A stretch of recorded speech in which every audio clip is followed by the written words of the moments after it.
ചേതനയേറ്റ ശരീരങ്ങൾ മോർച്ചറിയിൽ കിടക്കുമ്പോൾ അതിന് കാവൽ നിൽക്കുക.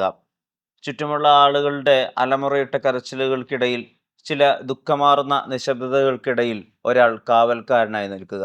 മോർച്ചറി സെക്യൂരിറ്റിയായ കണ്ണൻ്റെ അനുഭവങ്ങളിലൂടെയാണ് ഈ യാത്ര. മൂവി വേൾഡ് മീഡിയ ഓൺലൈൻ്റെ ഒരു അഭിമുഖത്തിലേക്ക് സ്വാഗതം. അത്ര എളുപ്പമല്ലല്ലോ ഇങ്ങനെ ഒരു പ്രൊഫഷൻ ടേക്കപ്പ് ചെയ്ത് പോവുക എന്ന് പറയുന്നത്. ഒന്ന് സ്വയം ഇൻട്രൊഡ്യൂസ് ചെയ്താൽ. പുറമേ നിന്ന് കാണുന്ന ഒരു ആൾക്ക് ഭയങ്കര ഈസി ആയിട്ട് തോന്നാം.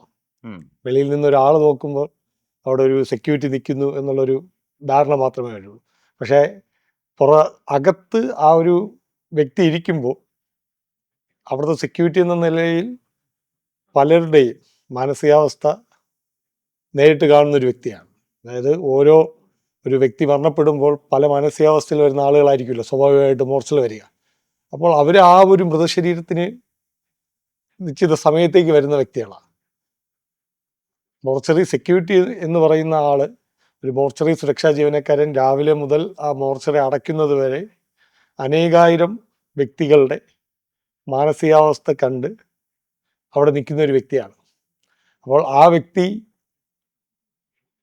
പുറമേ നിന്ന് കാണുന്നവർക്ക് ചിലപ്പോൾ അയ്യോ അയാൾ ഭയങ്കര ദേഷ്യക്കാരനാണ്, അല്ലെങ്കിൽ അയാൾ സഭ്യമായി പെരുമാറുന്നില്ല എന്നൊക്കെ പറയാം.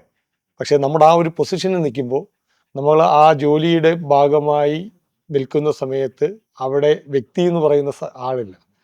വരുന്ന എല്ലാ മൃതശരീരങ്ങൾക്കും ഒരേ പരിഗണന കൊടുക്കുന്ന ഒരു സ്ഥലമാണ് മോർച്ചറി.